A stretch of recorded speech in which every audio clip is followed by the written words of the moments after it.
안녕하십니까. 황태순 TV의 황태순. 김현광입니다. 네, 오늘 2020년 5월 15일 아침부터 비가 내리고 있습니다. 네. 우울합니다. 오늘 4.15 총선이 있었는지 딱 한 달 되는 날입니다. 그러네요. 눈 깜빡할 사이죠? 눈 깜빡할 사이. 네, 눈 깜빡할 사이인데 오늘 마침 금요일이다 보니까 한국갤럽에서 매주 나오는 여론 네. 조사 결과 발표하는데 또 한국갤럽 한 달에 한 번씩은 꼭 뭘 하냐 하니까 차기 대선 주자에 대한 이 국민들의 의견을 묻습니다. 네. 뭐 아시겠습니다만 작년까지만 해도 보면은 이쪽에서 미리 누구누구를 불러줘요. 홍길동, 황태순, 뭐 김영학 쪽 불러주고. 근데 올 1월부터는 바꿨어요. 그냥 자유로 묻습니다. 응답이 어떻게 되어 있냐니까 이렇게 묻습니다. 응답자가 이제 전화를 하니까 앞으로 우리나라를 이끌어갈 정치 지도자, 즉 다음번 대통령감으로는 누가 좋다고 생각하십니까? 그러면 누구 이름을 하면 바로 적고 황태순. 그럼 황태순 적는데 잘 뭐 없습니다 하면 다시 추가 질문을 해요. 그래도. 그럼 그렇더라도 조금이라도 마음이 가는 인물은 누굽니까? 라고 이 자유응답을 유도합니다. 한 달에 한 번씩 합니다. 1월 이거 지금 조사한 게 1월 2주차, 1월 3주차, 2월 2주차, 3월 2주차, 4월 2주차하고 5월 2주차. 이번에 6번째로 오늘 나왔는데 결과는 어쨌든 뭐 우리가 다 짐작한 바대로 이낙연 지금 의원이 이낙연 당선인이 28%로 압도적 1위를 했고 실제 보면은 응답한 사람은 하나, 둘, 셋, 넷, 다, 일곱, 여덟 그러니까 1% 이상 응답한 사람 8명밖에 안 돼요. 그렇죠. 1%도 좀 어려운 거죠. 그렇죠. 1%, 뭐 얼마입니까? 1%는. 그런데 왜 보면 이렇게 자유응답을 유도한대요? 그건 제가 한국갤럽 예. 정치 여론조사 담당 책임자하고 통화를 했습니다. 네. 그랬더니 왜 이렇게 바꿨냐? 네, 지난해까지는 그냥 다른 여론조사 기관도 이렇게 하느냐 그랬더니 한국갤럽만 이렇게 하고 있습니다. 예. 그래서 왜 이렇게 뭐 바꾼 계기가 뭐냐 그랬더니 네. 윤석열 검찰총장을 그 대선 후보에 넣어서 이제 물어본 거예요. 네네. 갤럽이 이렇게 하고 하니까 왜 윤석열을 넣느냐? 예. 뭐 이런 또 논란이 굉장히 세게 졌고. 네, 지난해. 그러니까 이게 또 대선 나가겠다는 분들은 또 예민한 거고. 그렇죠. 왜 나는 이낙연 저 진영에서 그럴 거 아닙니까? 왜 그 검찰총장 잘하고 있는 사람을 한국갤럽이 자꾸 뭐 충동질하느냐? 예. 이 지금은 니들 정말 죽어볼래 이렇게 협박도 할 수 있는 거고. 네네. 근데 그래서 해서 이게 대선 후보 조사하는데 이제 조사 주체의 자의적 개입이 많이 문제가 된다. 네네. 첫째, 6명으로 물어볼 거냐, 10명으로 물어볼 거냐. 네, 그렇죠. 6명 물어보면은 저 1% 나오는 유승민 씨가 아니 왜 내 이름은 왜 안 넣어주느냐 말이야. 한국갤럽 그렇죠. 뭐 나하고 척결하고 작정했냐. 네네. 이럴 수 있고 여야를 또 몇 명을 또 부르느냐 이런 데서 자기들이 고민 끝에 이런 식으로 자유응답식으로 생각나는 분 좀 말씀해 주십시오. 이렇게 바꿨다는 거예요. 근데 이게 지금은 이런 의미가 있지만 대선 레이스가 시작이 되면 지금 뭐 우리가 생각하는 거는 내년 9월쯤에 이제 여야 뭐 중요 정당의 후보는 2021년 9월에 결정이 되니까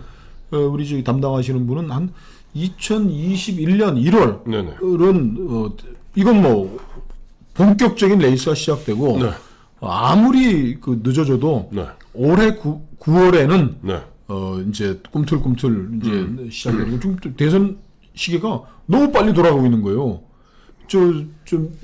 미래통합당은 뭐 미래한국당하고 통합을 하느냐, 비대위를 가느냐, 뭐 전당대회를 하느냐 막 논란을 하고 있는데 이미 그 집권 여당은 부동의 1인 이낙연 씨 중심으로 대선 체제를 5월부터 벌써 갖추기 시작했다. 이렇게 봐야 되겠죠.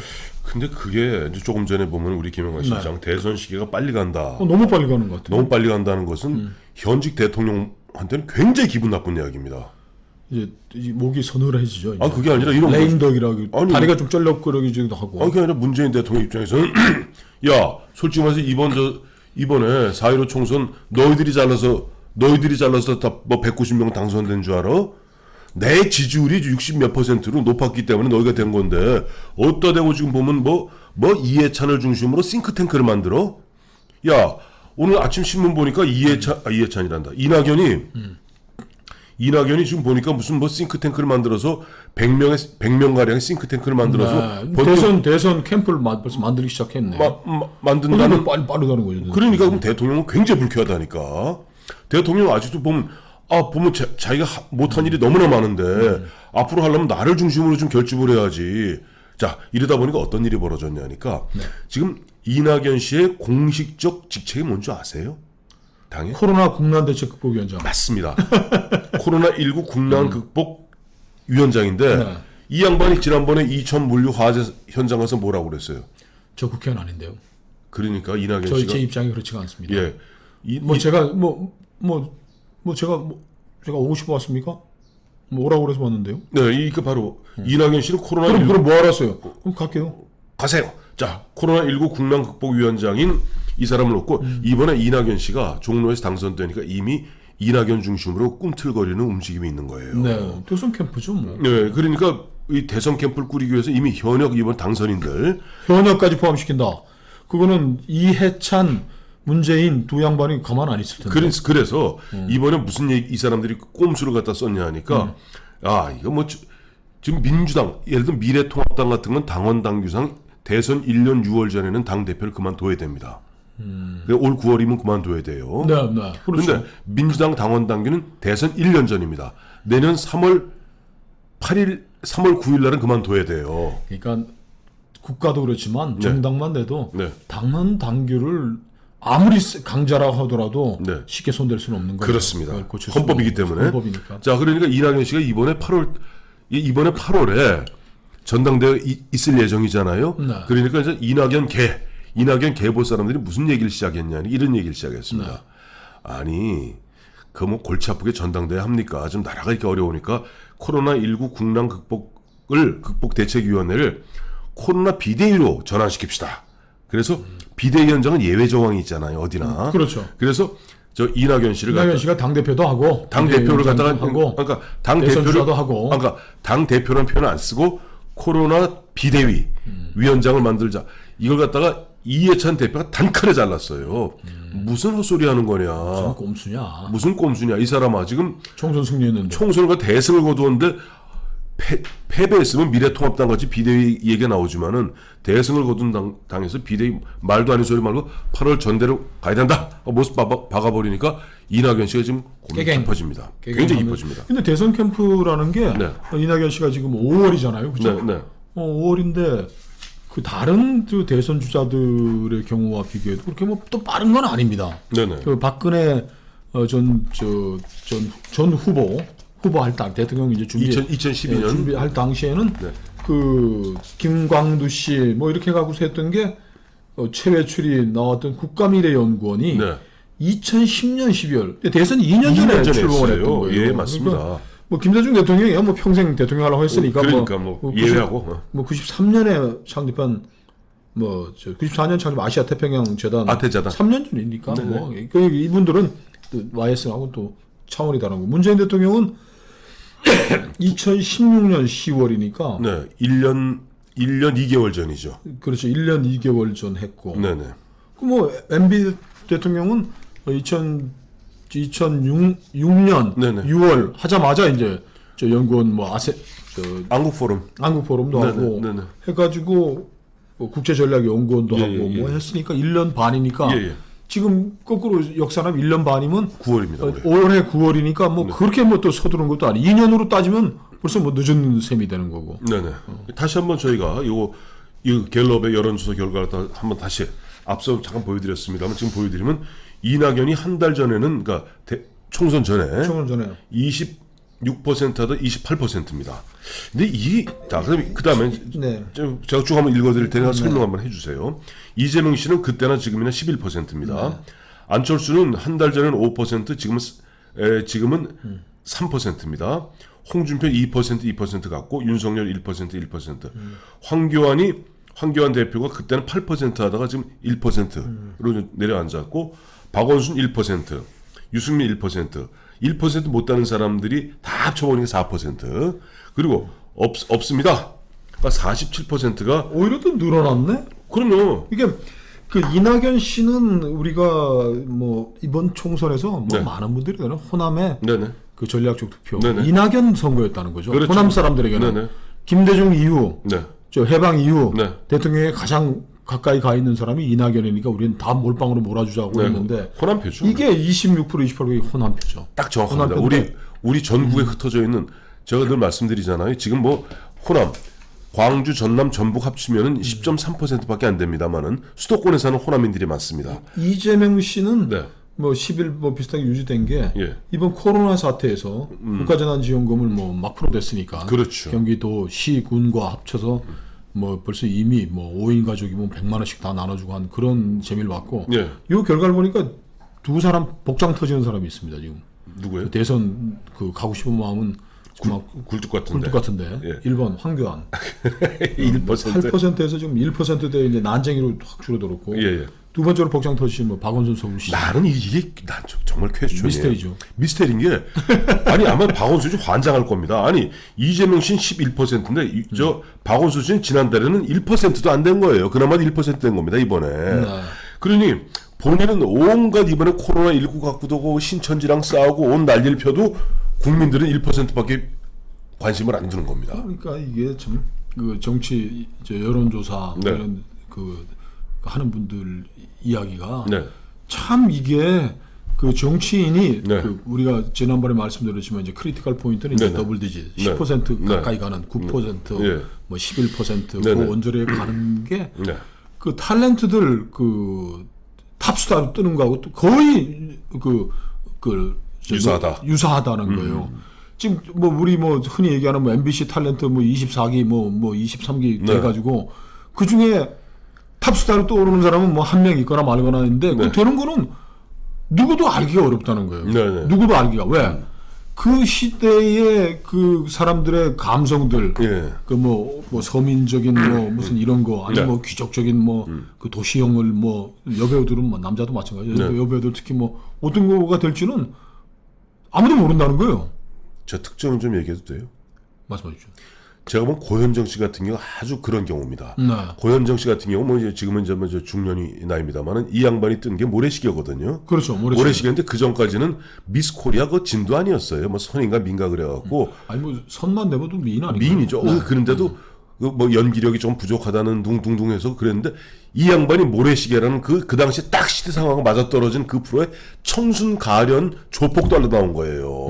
그리고 더 멋졌던 것이 이정재라는 그야말로 속으로 흠모하면서도 사모하면서도 이야기 못하는 이정재가 그 목검을 휘두르면서 지켜주는 그 모습에 고현정이 세계적은 아니다. 대한민국 최고의 스타가 된 겁니다. 어제도 이렇게 드라마까지도 분석을 아예 해가 뭐. 예, 뭐 근데 이 박원순 씨가 이제 바로 이런 티핑 포인트라 그러죠. 예, 예. 뭔가 이렇게 탁 튀어나왔는데 서울시장 계기가 세 없어요. 번째 하는 거 아닌가요? 지금 그래도 잠깐만 지금 몇 년? 그렇네. 3년이면 하고 예, 있는데 예, 예. 그때 뭐 안철수도 이제 1%네. 네네. 뭐 거의 난장의 수준으로 다 쪼그라들었는데 네. 그때 뭐 그래도 수염 기르고 뭐 하고 나왔을 때의 네. 사람들의 뭐 막 감성에 이렇게 예. 까실까실 이렇게 터치하는 부분들이 있었는데 네. 이제 박원순이라는 사람은 그 파퓰리즘으로 국민들을 돈 뿌려주는 거는 이재명한테 밀리고 네, 그렇죠. 뭐 어떤 무슨 경륜과 모를 가지고 하는 거에 대해서는 이낙연한테 밀리고 이게 또 요즘 또 뭐 말하는 NGO 시민단체란 말이에요. 네네. 앵벌이 예, 예. 뭐 저 협찬 인생 네네. 이렇게 하니까 어디에도 국민들의 마음에 호구력이라 그러죠. 네. 호소력이라고 네네. 하고 그런 게 없으니까 뛰질 않는 거고 황교안 대표는 뭐 총선에 그 실패한 거라기보다는 황교안의 인간적인 매력에 대해서 사람들이 감흥이 없는 거예요. 그래요. 자, 인지도는 머리도 깎고 뭐 단식도 하고 뭐 종로에 출마한다 그러고 뭐 또 다니고 막 분주하게 뭐 했었는데 이 사람이 그 대통령으로서 국가 지도자로서의 그 의미를 가야 사람들이 감성적으로 느끼게 해주는 건 아무것도 없었다라는 걸 스스로 확인한 거죠. 뭐 한 번 조사한 거 가지고만 아니 한 번 조사한 게 아니에요. 지금 이게 보면 이거 6회차 조사입니다. 6회차 조사. 황교안 씨 계속 그냥 이게 큰 변화가 없는데 더 복장 터지는 사람 많아요. 많은 놈이가 한번 제가 쭉 그냥 이름만 쭉 나열하겠습니다. 너 자기 이름 넣지 말란 유시민. 그다음에 저 경남 1%가 안 되지. 여기 아예 올라오지 못하는 여기 올라오지 못하는 아예 기타 인물에 포함되거나 아예 올라오지 못하는 사람이 유시민. 그다음에 김경수, 조국, 임종석. 또 이쪽 저 우파 쪽에는 김태호, 오세훈, 김병준, 또 요즘 보면 저 40대 기술을 갖다 자처하고 있는 김세연, 다음에 또 보면 요즘 또 한번 주목하고 있던 홍정욱, 이런 사람들 1%도 안 되는 거예요. 진짜 복경 터지네. 그리고 예, 예. 홍준표 전 대표한테 네. 이 2%가 나왔는데 네. 우리 뭐 여론조사 전문가들이 하겠네. 네. 홍 대표는 네. 절대 대통령 될 수가 없다. 네. 왜? 비호감도가 너무나 높다는 거예요. 이게 지금 이제 뭐 홍 대표는 뭐 저 페이스북이나 뭐 네. SNS에 자기 뭐 기자들 만나서 얘기하는 거 보면 뭐 거의 뭐 저 미래통합당 대통령 후보는 뭐 따놓은 당상이고 네, 네. 뭐 차기 대선도 뭐 결국 뭐 나같이 위대한 이거에 뭐 두뇌까지 갖춰서리 된다 그러는데 네. 이분이 네. 또 미래통합당이 처한 역사적 시대적 상황은 맞질 않는 거예요. 이거는 지금 지리멸렬 그냥 바닥에 다 그냥 시체처럼 널브러져 있는데 네. 그걸 살살 달래서 일으켜가지고 같이 가자. 네.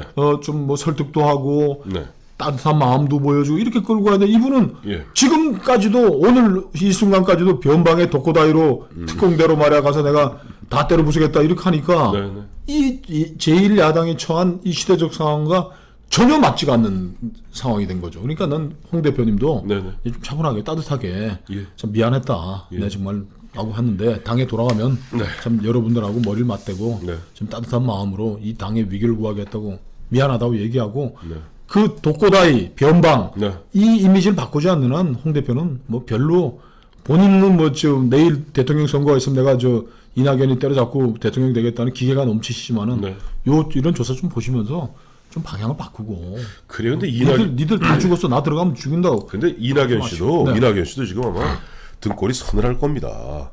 왜 그렇죠? 아니 왜냐니까 이낙연 씨가 가장 보면 큰 문제 28% 1등을 하고 있습니다만 네. 앞서 우리 김영환 시장 말씀하신 대로 이제 호남이 전략적 지금 보면 투표를 해주고 있는 거 아니에요? 전략적 응원하고 있는데 지금 문재인 대통령 어제 그제 뭐 했습니까? 당장 아까 말씀드린 대로 이해찬 당내 일부 보면 이낙연 쪽에 계보를 형성하려는 움직임에 대해서 이해찬 현 대표는 야 헛소리하지 마, 비대하지 마. 비대하지 마 잘랐고 문재인 대통령 어제 그제 뭐 했습니까? 최강욱 열린민주당 최강욱 조국 조국수호당 수호당 그 대표한테 이례적으로 축하 전화를 걸면서 조국의 진 마음의 빚을 좀 풀려고 그랬던 모양. 그렇죠. 그런 상태고 있고 또 뭐 조국 뭐 하면 저 정경심 보석되어 나왔고 또 조국 동생 같은 경우는 직권 보석해 줬잖아요. 그 우리 저 황 대표 지적하셨지만은 네. 이낙연 씨의 결정적인 문제는 선골이 아니다. 선거리 아니에요. 친문이 아니죠. 친문 그리고 선거리 지금 아닙니다. 그 180석의 당을 가지고 있는 당권파라는 사람들은 네. 그 운동권, 네. 전대협, 네. 이해찬과 연결되는 네, 아주 그렇습니다. 강고한 뿌리를 가진 사람들이니까 예. 이해찬 씨는 저 문재인 대통령의 영린을 건드리거나 네. 레임덕을 가속화하는 어떤 조치들이 청와대하고 충돌하는 순간 네.